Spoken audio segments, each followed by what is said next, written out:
the mission and vision will have to be broken down into something we call shared values. A leader is not a manager, and a manager is not a leader. Welcome to the latest episode of the Leadership Blueprint. So far, we've spoken to some really interesting leaders across various sectors, from HR leaders to CEOs to founders. And I think we've had some fantastic insight. If it's your first time to the channel, please do like and subscribe, and do make sure to go back and check some of those other videos, especially some of the shorts. They've got some fantastic sound bites for some lessons that you can take away immediately. Really excited to be joined today by Hussein, a really strong leader within the region. He's basically been working at fantastic firms like Aramex, UPS. He's been an advisor to the UAE Prime Minister. He's also been advisor to various businesses, and has even been a founder of his own company. So I think he's got some really fantastic insight for today. I'm really excited to hear a bit more about this. And I'd just like to start off and say, Hussein, thank you so much for joining us. I think while I've given a little bit of an overview for people there, I think it'd be great just to, in your own words here, a little bit more about your journey, and specifically what are some of the key takeaways that you've achieved and experienced along the way that's got you to where you are today. And I think that'd be a fantastic place to start. So thanks again for joining us, and over to you, as they say. Oliver, thank you. Pleasure to be with you. You just did the introduction. I'm not going to speak a lot about myself, but I mean, I had an exciting journey, like every time I say, around 23 years, very long journey, full of learnings, starting from corporate, big organizations, right after graduation from college. Across the path, I had to divert from corporate into entrepreneurship. I said, let me test the waters. Everybody is excited about jumping to the entrepreneurship world. It was great till today. I'm enjoying it. However, the biggest learning I need to say is, if you ever think that you know everything, then you're mistaken. I'm still learning today things which I never knew before. So learning is a continuous process, be it corporate, be it entrepreneurship, it's the same. You need to really keep learning. And I think that's a really good start there, the continuing learning part. And that's very much what the channel is about. And I think, you know, I'd be interested to know, from that corporate journey into some of the advisory, into the startup piece, into even being a speaker, into doing some, you know, lectures and things. How did you make that transition? You know, what was for you the turning point of, I'm good at this, or I enjoy this, or I want to do more of this, or was it just a passion that you found fulfilled you more? What kind of drove that deviation, as it were? To be honest with you, I never thought that I'll be doing everything which I'm doing today. When I was young, I was a very shy person. I was an introvert, and it's okay to be an introvert, of course, but I barely, you know, had the courage to speak in front of people. I never imagined myself being a salesperson, going and, you know, knocking doors and selling services or products. So eventually I emerged totally opposite to what I've been thinking I was. And maybe this is because I decided to step out of my comfort zone. So I always tell people, give yourself some time after graduation to understand what can you do and where can you fit. And today I'm 100 or 360 degrees opposite to what I was maybe 20 years or 30 years back. So with practice, I started to enjoy everything I'm doing today. Public speaking, as you said, lectures, I got a lot of trainings, and then I practiced those. And the more you practice yourself and force yourself to jump into those speaking events, you will become much more stronger. So the learning that you get from a trainer or maybe an academy is just a couple of days. The real learning comes with practice. Yeah, 100%. And I think your sort of self-realization there is really important. It resonates with me. You know, I was originally a mechanical engineer with the Ministry of Defence. I was a civil servant. I literally worked in a room with no windows, making electronic circuits and designing them, and realized this is not where I want to be. And I think you do have to go through some of those journeys to get to, you know, where do I get the most enjoyment, and where do I give the most back? And I think your point very much around, you have to take those learnings and execute on them is really key. I was listening to a an audiobook just yesterday. I went for a cycle and was listening to it, and there's a really interesting point around a set of university students who were asked to produce just one picture at the end of the semester to be graded. So, and in another group that was said they were going to be graded on the amount of pictures taken and then the quality of an overall portfolio. And what they found, and they expected the people that focused on just one would come up with a higher output, whereas it turned out to be they did a worse output because they were so focused on the theory and they didn't do as much practice. But the people that had to take more photos to make the portfolio as part of their grade, they all did much higher because they all kept trying new ideas, new ways of thinking. How do I do this better? And it was just a really interesting sort of concept, and it's a great thing just straight off the bat you've mentioned. So yeah, I very much relate to some of those things, personal and with other books and things I've listened to. So you mentioned there a bit of the journey. You mentioned there a bit of kind of progression as you've gone. So you were with Aramex for a very long time in the earlier part of your career, and you did a number of different roles for them, and I'm sure had some great stories and some great learnings. Could you give us maybe 3 or 4 of the best learnings that you took away from Aramex? You know, what were some of those key things that made, maybe it was the culture that then enabled you, or what might that be? If you could just sort of start us on that part of the Aramex journey, I think that'd be fantastic. Yes, Oliver, because this was my first job. So everything you extract from your first job is going to shape you for the future. It's like the DNA of your career, always. It's the base. So yes, in Aramex, you just said the right word. You had the right culture at that time. I mean, from day one till the last day I stayed there, the culture was excellent. And the leadership was excellent as well, because culture without proper leadership doesn't work. A good culture will never be there if you didn't have really a proper leadership layer up there. But empowerment was the most important thing which I enjoyed in that culture at that time. A sense of belonging. We had that sense of belonging. You feel as if you own the company. You work as if you are the owner of the company. Also, you have flexibility. So we had a lot of flexibility when it comes to decision making, which is very much in parallel with empowerment, of course. And career path.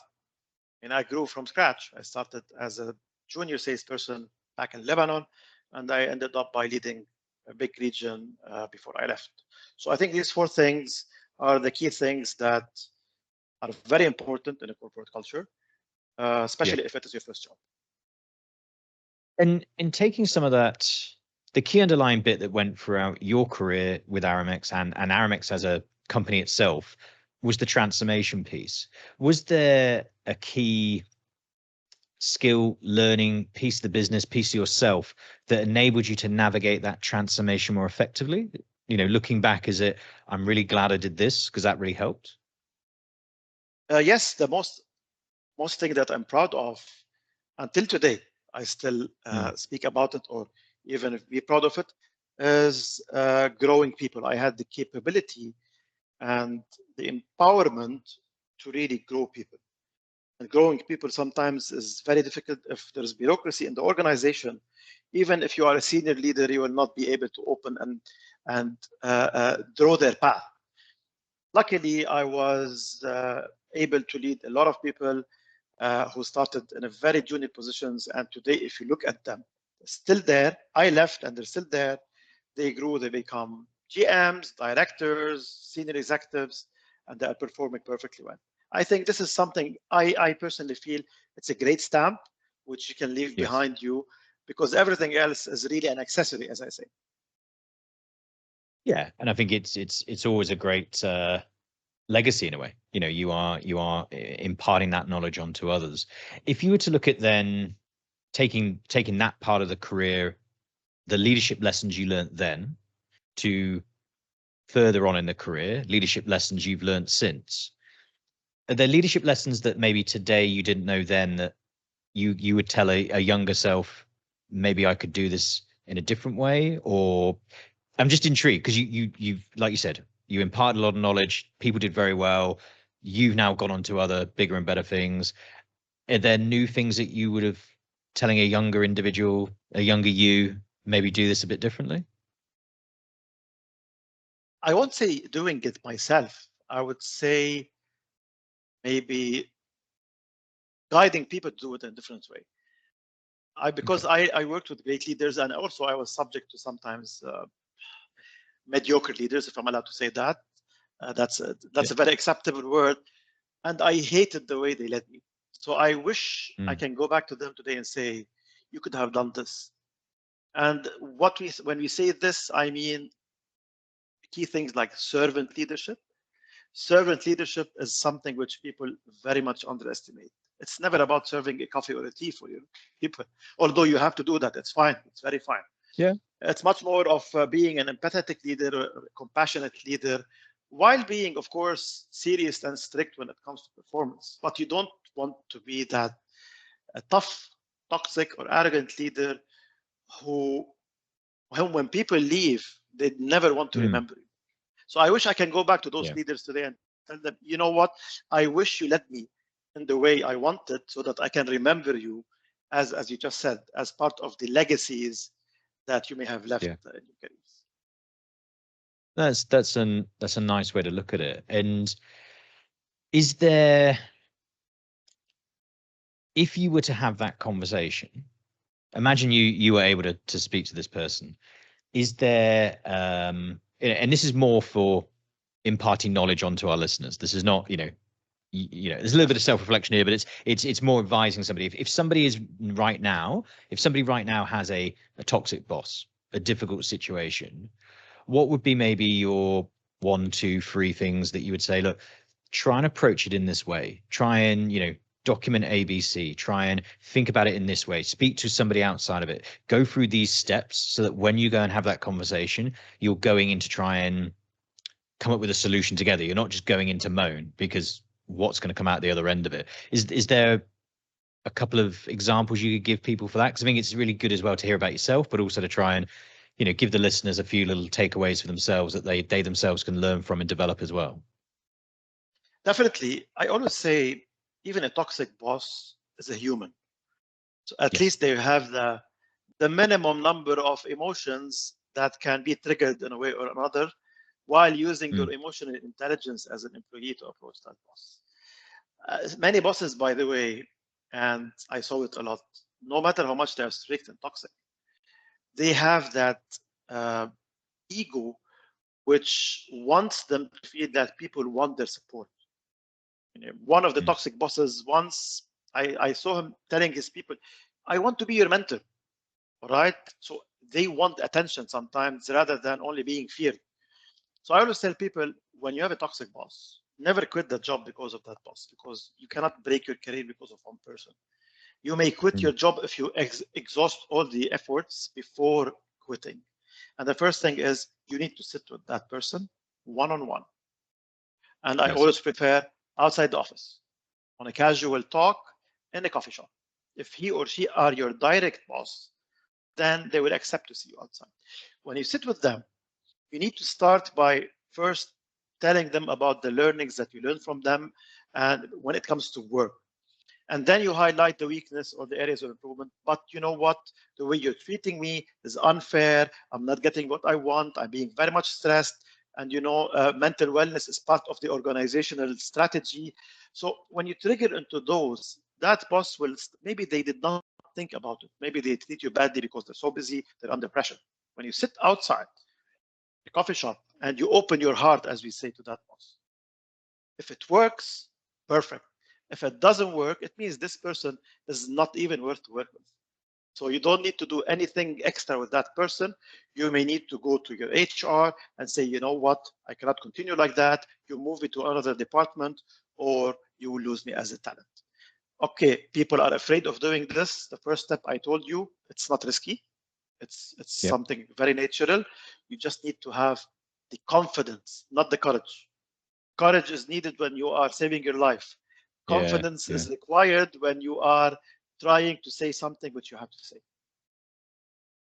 That's a really good point, and I think confidence is a very key part. I think people do get taught a lot of skills in their corporate world, but that's one of the skills I don't think probably is often taught. So yeah, it's probably why some of these difficult conversations don't happen. And I like your takeaway there of, if after a fair and reasonable conversation on a neutral ground, as it were, your boss is still not receptive, then you can't win every battle. You can't win every fight. And it may not be the right person. And like you said, every person is a human, but maybe they're not, maybe just you two don't get on. And I think, there's nothing wrong with saying that as well. And I think sometimes we get scared of admitting that, just, I'm not the right person for this individual. Like, it still could be a fantastic company, but maybe it's not the right boss to me, or whatever those reasons might be. So I think it's important to get yourself to that knowledge point as well, as you've said. So having that conversation, and it comes down to there's a phrase called the emotional contract, and it's a term I'm so passionate about. I really think it's so key. Is once the emotional contract is broken, it's all the unwritten rules within an employee-employer relationship. And I think once that is broken, it's very damaging to someone's mental health. It's very damaging in terms of walking into the next thing and being positive. However, it can be strained. You can try and deal with it, and maybe you can't get the resolution you want, but at least in your heart, I've tried this and I can walk away from it, or I can go to HR and have a separate conversation, etc. But I think it's a really key thing, the emotional contract. It's something earlier in my career I fell foul of, and it does take a little bit of time to get over. If it breaks, it's a bit of it's not a quick fix thing. It's an interesting one for sure. But no, I think that lesson there is fantastic. So thank you so much for that. And I think there'll definitely be some people here that can relate to that.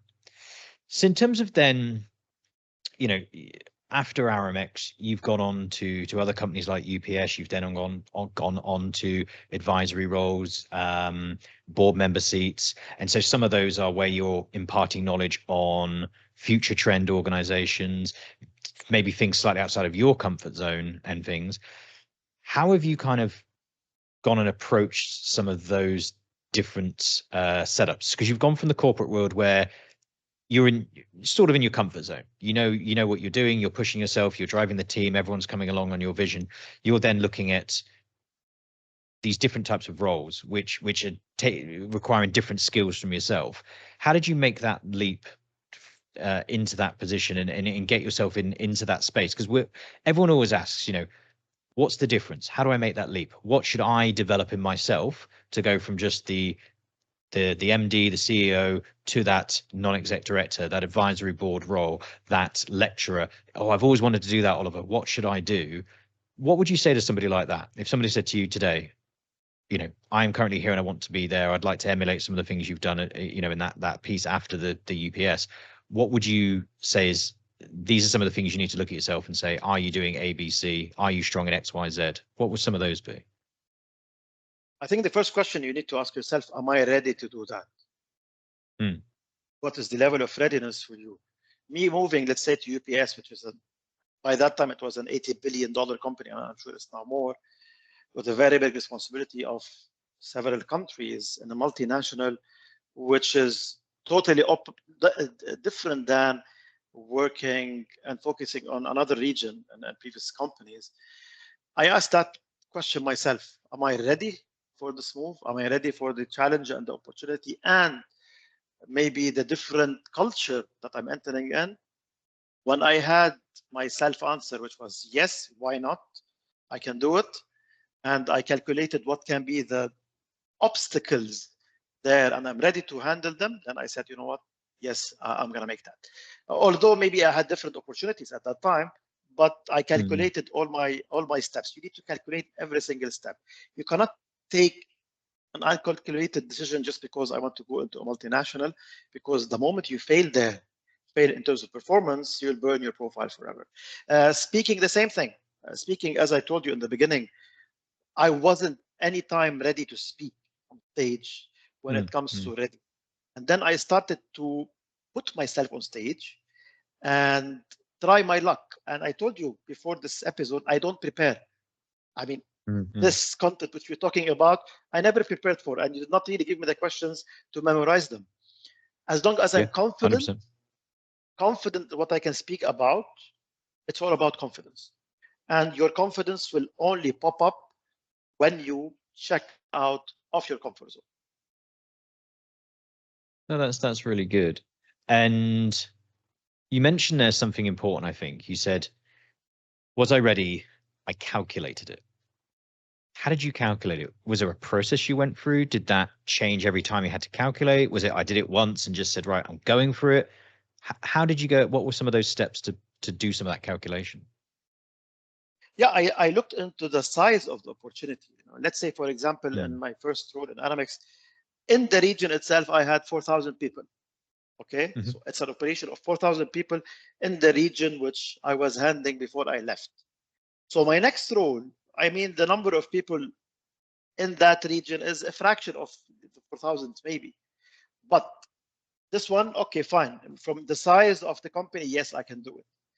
Then I looked into the industry itself. Am I ready? Is there anything new which I don't know? No. In fact, there are some things I will learn more even in UPS as a Mm. multinational big brand and the number one company in the world. So for me, it wasn't only about taking a job. It was also learning from this organization, learning from a company which I used to look up to as the number one leading company in the world. And I went out Yeah. with great learnings, Oliver. Okay. No, that's really good to hear. And as I mentioned, where you've moved into some of these roles since and so on, some of those are focused on new trends in different industries, new trends within logistics. If we were to look specifically at logistics, because that's been more of the core of your background, what excites you the most on some of the trends coming into the logistics field at the minute? Where do you see we are here? And I'm really excited to see in 5 years' time we could be here, and that's going to make such a fundamental difference to people's lives. What are some of those that you think, and that could be stuff that is in the pipeline, that could be stuff where I wish this was in the pipeline. It can be either. But what do you think of some of those? This is, and I'd love this to be type trends that are going on. I'm gonna tell you that what excites me today is Yeah. the very soon launching of the flying taxis in the region. Do you see there's a massive short? They're saying we need to get all of these pilots into the region. Look, again, I've said this in many interviews Yeah. because people say drones, autonomous vehicles, robots, automated warehouses are already there today. I mean, most of the warehouses have this technology, but everything which flies is still not really on a big scale. What excites me first is the flying taxis, at least when it starts with passengers. And this Yeah. can go into later on for, let's say, cargoes and shipping requirements. But again, I Mm. always say it won't be an efficient way of transportation because of the limitations. And it will not really give you the proper unit economics when it comes to the costing or the cost of this technology. However, also, I would love to see in the future, I mean, that's something we've not seen. I predict, and if it's not an idea, I can sell this idea for free. We need to start building smart buildings. Smart Yeah. buildings. Every building which gets built today, be it a building or a warehouse or a facility, should have IoTs embedded in it in the same way we used to embed wiring cables in the past. And these Yes. IoT components will have to start talking in the future to drones, to flying taxis, to robots, to autonomous vehicles, where they will exchange information for arrival, for Like it. landing, for offloading. I think this is something that the real estate industry Mm. must start working on from now. I mean, maybe it's a dream, Yeah. maybe it's realistic, but this thing comes to my mind always when I say, why we don't see this happening? Well, everything starts as a dream.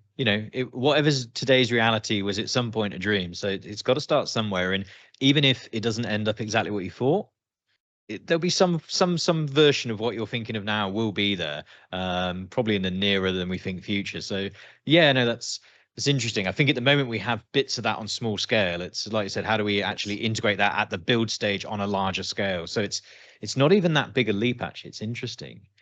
So looking at this, because obviously this is predominantly around leadership transformation, what do you see as the biggest areas of leadership development that the industry could benefit from if we were to go down some of those routes there, let the autonomous vehicles, well, at the next scale, flying taxis, the IoT to the next level, what do we see as some of the leadership shortcomings? What do we see as some of the areas where if leaders were to now start focusing on developing XYZ skill, that's really going to help accelerate and support people in the workforce to make these things happen more efficiently, better, faster, etc.? I believe in basics, as I say always, but many leaders still live in the past. They say that it's too late now to learn or to upgrade their knowledge and experience, and they want to do things in the traditional way. New leaders, I mean, they're already learning the modern technologies. When you talk about AI and everything that's coming now, maybe they are hype, the words of hype today, but they are becoming a reality in our day-to-day business. I think leaders should embrace the evolving tech world today. Not many of them, unfortunately. I know a lot of them will say, you know what, I'm going to retire after 10 years. I don't have really the energy to learn today. No, you have to. Because even when they retire, they can become the best consultants and advisors for the new generation. And when they want to be like that, Yes. they have to be up to date when it comes to the latest business trends. You cannot really guide and mentor and train and coach and advise the next generation if you are not up to date with them. Today, these people who are the Gen Z and the millennials are 10 steps ahead of us. Although we are trying to catch up, because we have a lot to still absorb from the past when it comes to knowledge, but we need to be fast as leaders today. If we want to lead by example, we have to be knowledgeable leaders. I cannot work with a leader who brings a paper and a pen and draws for me something on a paper whereby they can do it with one click on the system. I will not look up at that leader. Yeah, that's interesting. And taking some of that there, a lot of leaders I see, they're very good at their space.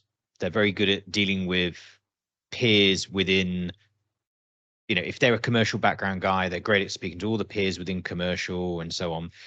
The weakness I see with people is when they have to liaise with some of those other job functions, maybe HR, maybe the guys in IT from a technology standpoint, maybe the guys in finance, how did you, or what would you advise people to bridge that gap, i.e., yes, you might be fantastic at talking to your peer on a technical standpoint, but can you then communicate to someone, even within the same company, who hasn't got the same technical background as you because they're a specialist in something else, and they also have something really important to add to the conversation? But how do you, what lesson would you say to people, or how did you navigate working with that person and getting your message across, but listening to them as well? And it is communication, it is listening, but I see so many people get that bit wrong. Is there, advice that you could give to people on that, ways that you've kind of more effectively been able to do that? Maybe we're going into a bigger topic and a very sensitive topic, which the big picture is called avoiding working in silos, or avoiding. So I'm going to tell you this as a leader and not as a unit head, because if I put myself in the shoes of a unit head, I cannot. If I'm like that, I will not change. All right, even if you tell me. I'm going to say, if I come, let's say, as a CEO of any organization, and this has nothing to do with my technical details, the first thing I usually do is I do a health check about how much people are aligned, and departments, how much they are aligned. I can see sometimes there are a lot of competition. Okay, competition is healthy, but it shouldn't be a competition in a way where each and every one of them have their own agenda without looking at the bigger picture of the organization. So the first thing I do is I break silos. And always, in every company I joined, one of the first meetings I used to do is to gather everyone, all the heads of departments, and tell them our direction is this. We all have to work together to reach that direction. So finance will collaborate with HR. HR will collaborate with sales. Customer experience will collaborate with operations. Procurement will support. So each function will have to be part. In the end, it all goes and boils down to profitability and revenue generation and maintaining clients. Each department is not only focusing on what they do, everything they do will affect the bottom line, the revenue, and the customer experience. When you put them in this mindset from day one, and you tell them, you know what, I don't want any head of department or any leader to come to me ever with a problem with another department. You come to me and tell me I had a problem with that department, and I sat with them and we fixed it in this way. And just want to tell you that this was a great lesson for me, because I used to receive a lot of people, Oliver. 50% of my time at a certain point were fixing people's issues. Head of procurement comes to me, he had a fight, let's say, with HR, and vice versa, you know. So when I did this, it improved a lot of things. You know, sometimes as a CEO, you have to set the tone, because we're not in a kindergarten here. We are with mature people.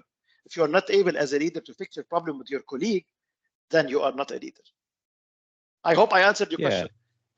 No, absolutely. And I mean, yes, breaking silos, yes, setting that agenda.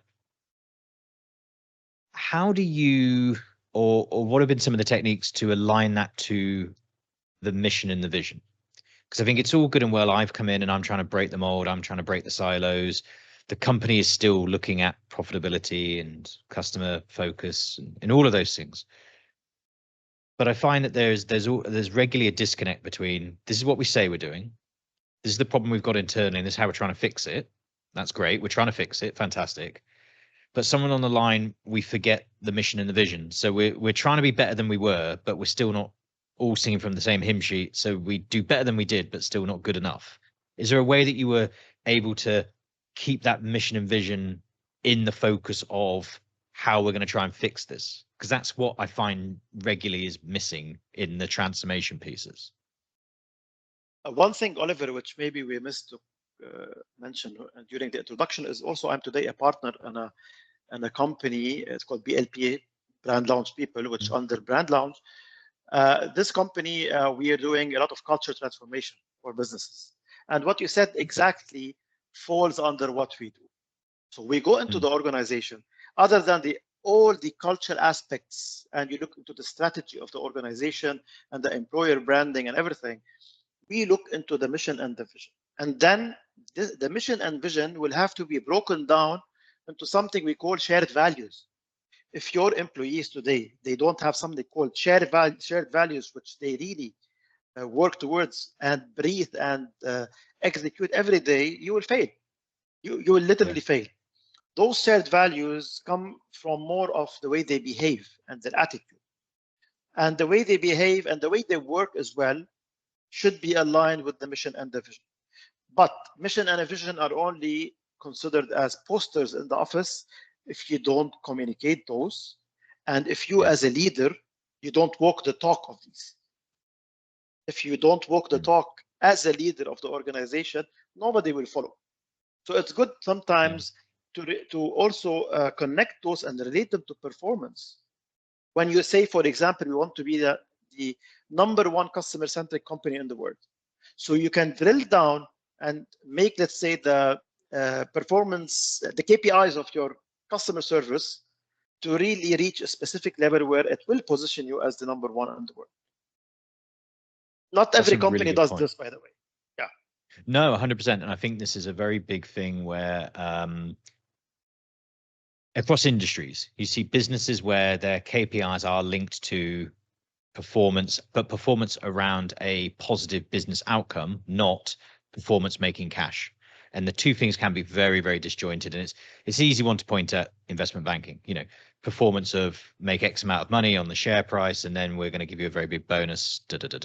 Doesn't mean that you've done things in the way that maybe was how you set out to do them. So I think it's a really important point. And I think if more businesses across industry are able to get that piece right, I think it's a real critical part. And it's not just a HR thing. It's not just a CEO thing. It's every level of the business needs to be understanding, how do I make that difference, and what is my input in the bigger mission and vision, and then how am I measured, and how does that make an impact? And I think it really does help from that standpoint. So yeah, it's very interesting to hear about the business you mentioned there, and specifically some of those points. So no, I think that's great.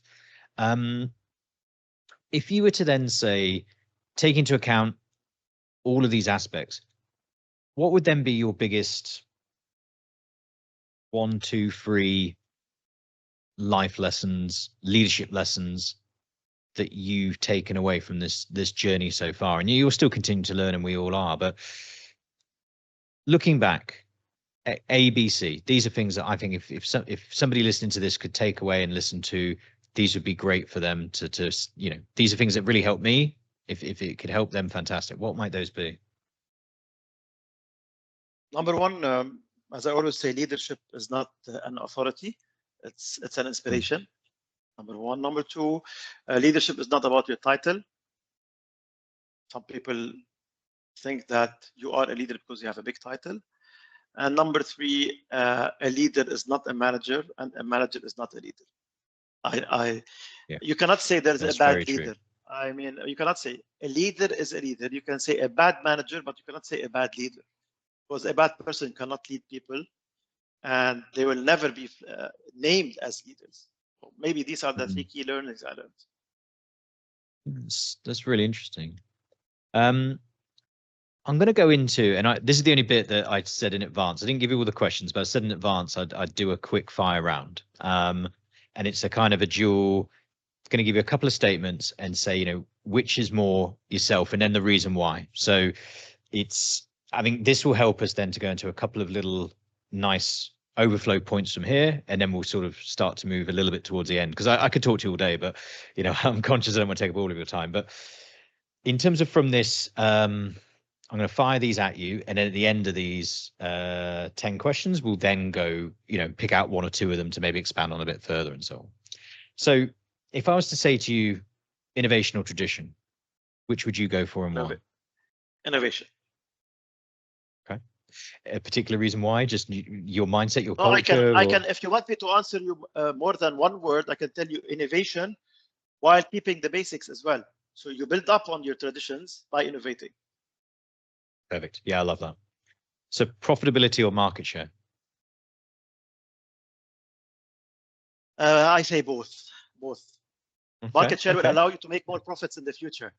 Sticking on profitability is just maybe a very limited thing. Okay, cool. So leadership by example or delegation? Leadership by example, because under leadership by example, delegation is only one aspect of it. Okay, very good, very good. So a risk taker or cautious? Always a risk taker. I knew the answer to that before I asked it. Calculated. Yeah, very good point. Very good point. From one of our earlier episodes, the individual Christian mentioned, he has his risk meter, as it were, his internal risk meter. So yeah, I think I know what you mean. So a long-term strategy or short-term strategy? I answered this in the past. I always answer the same thing. When you say, I always look into midterm, short to midterm when it comes to building a strategy for business, because the world is really in a chaos. So you cannot plan for a long term. But when it comes to your vision, of course, you have to have a long-term vision and the mission for the company. Yeah. But 10 years back, I'll tell you long-term everything. Today, you cannot predict what's going to happen tomorrow. Yeah, no, companies used to have 10-year visions and 5-year visions now. 2-year, 1 year. So the world is changing very quickly. So yeah, I completely agree. People management or financial management? For me, people management towards better financials. Yeah, I agree. I think you can't have, people management leads to financial management. I'm very much on the same page here, I must say. Customer focus or product focus? It's a tricky answer. I can tell you product focus toward better customer acquisition or customer satisfaction. But in the end, as we say, customer is king. So I would say customer first, because the customer will not come if my product is not good.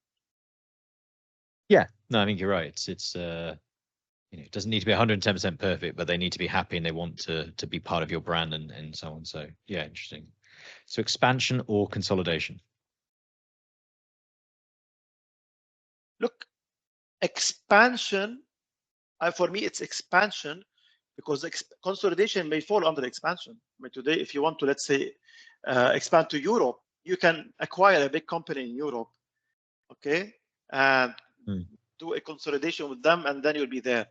So maybe the word expansion is the biggest theme here, and consolidation falls under it.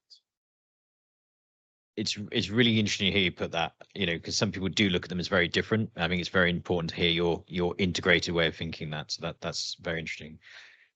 We sort of touched on this, but I'm interested to hear your expanded answer. So digital transformation or human touch? Look, I cannot split them, but priority is human touch. And digital transformation is going to enable or improve the human touch. So technology is an enabler rather than a replacement. That's how I like to see it. No, 100%. And very much within JH Partners, it's when we've used it, it's to enable us to get to the next human interaction more efficiently, but it's not to replace something that we're doing. So no, I completely agree with that. Work-life balance or work-first approach? It depends on how you approach it. I spoke about this topic recently when I said that maybe work-life balance doesn't exist. In fact, it's complicated. I think this is the answer that I always give. It's complicated. Yeah. But the way you approach life and the way you approach work is going to help you in creating what is a balance, because the balance for you is different from what is considered a balance for me. So I think this will always be an open topic. I would love to work 24/7. It's my choice. I would love to have a 50-50 work rest. Then it's also my choice. Yeah. Okay. And you as the individual, as in your own personal answer, as you have progressed through your life and more life personal responsibilities have crept in with, you know, other hobbies, interests, family life, etc., how have you been able to keep that balance? And again, how much of that balance is your preference, but whatever amount, one way or the other, you've gone, how have you been able to keep that balance so that you've got the hunger, people at home happy, your own personal mental health rest there as well? Have you kept that balance and adjusted it over time? I'll be honest, I wasn't able yet to have that balance. I don't have the privilege, or maybe it's the choice, I don't know. When I was in the corporate, I used to have that 30 days off, you know, every year. And I used to go with my family, travel.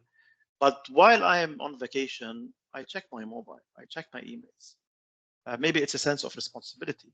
I don't really get pissed off when people call me or invite me for an urgent meeting, because I know that as a leader of the organization, I cannot switch off, whether we like it or not. If something happens critical, I have a responsibility, because the real impact is going to be when I go back to the office. So is it worth it to switch off completely? No. Did it really disturb me? No. Sometimes you have some, you know, toxic news that comes from work, which spoils a day, and then next day you can recover. When I'm today on my own, it's tough. It's tough to really balance. I can tell you that, of course, my kids are not happy. I'm not giving time for my family in the way I'm supposed to, but I have to work triple efforts to be able maybe to catch up. And that's how entrepreneurship works. So very good example. My family is going on July on annual leave. I'm staying here. I cannot leave work. Maybe that's a blessing, but we won't tell them. No, I mean, I'm not really regretting this, but you know, sometimes I think, is it worth to go back to corporate where I can lead the company, I have great leaders under me, where if I can delegate and go on an annual leave, I'll just enjoy it? Yes, why not? I mean, I don't see it a problem, but again, I will always have to keep checking, and I do it by choice, not by force. Yeah. And I think, look, a lot of that, like you said there, it is down to the individual. It is down to your own sense of empathy to others. You know, I can't just leave them, because what happens if a bad decision is made and that might impact somebody else? You know, I think there's a lot of your personal psyche that's made you successful that also probably drives some of those things as well. So, you know, I think they're very intertwined. You know, I think the entrepreneur side probably gives you the ability to give more, but maybe that's why you're successful, is because you can give more. So, but you know, it's always a tricky one. You know, maybe it's maybe you need to hire one or two people, and then you can then you can then you can kick back a little bit that way. That might be your answer. But yeah, no, I get what you mean. I think, you know, there's a lot of joy in your outputs can be more fulfilling and meaningful.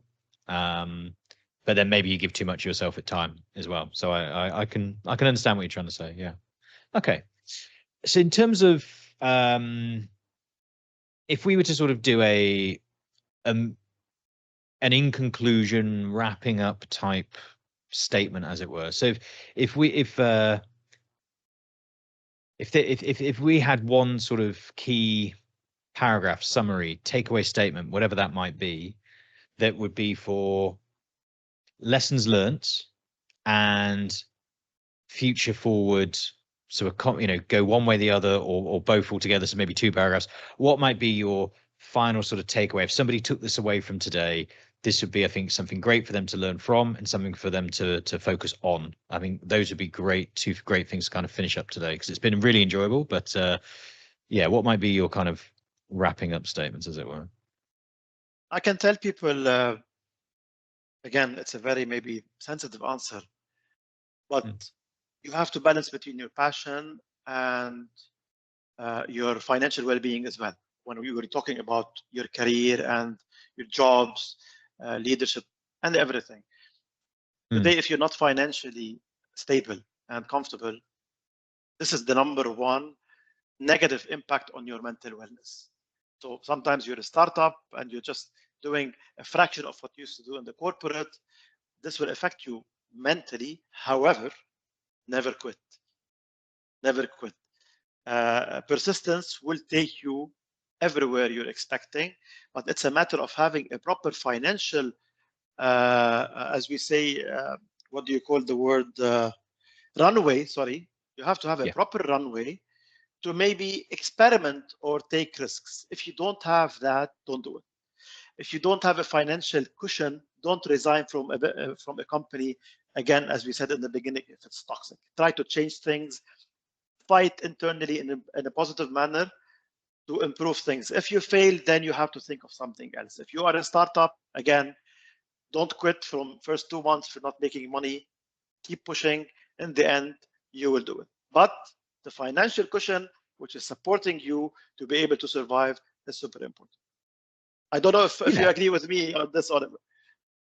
No, completely. And I think it goes very much back to your point of the internal risk meter, you know, that element of follow your passion, but don't blindly go into it. And I think, you know, there is always that balance, and that, whether that's in the corporate world, whether that's your side hustle, whether that's your hobby, or whether that's, you know, you're starting your own business and so on and so forth. I think you do need to have that sense of grounding, but confidence. And I mean, you know, you've grown your confidence over time, but you've kept that risk meter, you've kept that sort of grounding part. And I mean, that's probably been why you've done well at this.